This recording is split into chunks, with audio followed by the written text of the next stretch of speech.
বালিচকে থাকি। আমার নাম পুতুল সিং, ছেলের নাম অভিজিৎ সিং। এবং এই মণ্ডপে বালিচকে মণ্ডপে দিদিভাইয়ের মণ্ডপে এসেছিলাম। দিয়ে আমার ছেলে আমাকে অনেকদিন থেকে ছেড়ে চলে গিয়েছিল। দিয়ে আমি প্রার্থনা রেখেছিলাম, দিদিভাইও প্রার্থনা করে দিয়েছিল। প্রার্থনা রেখেছিলাম চোখের জলে খুশি নেমে।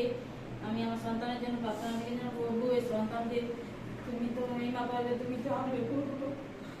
সেই সন্তানকে সে অন্যদিনের মাথায় এনে দিয়েছে এবং আমার করে দিয়েছে, ফোনের মাধ্যমে যোগাযোগ করে দিয়েছে এবং সে 15 দিনের মাথায় তো এনে দিয়েছে। এইসব আমি বলেছি যে সন্তানকে এনে দিলে তোমার ভবনে সাক্ষী দেবো এবং সেই সন্তানকে উপস্থিত করবো তোমার চরণ এনে দিয়ে।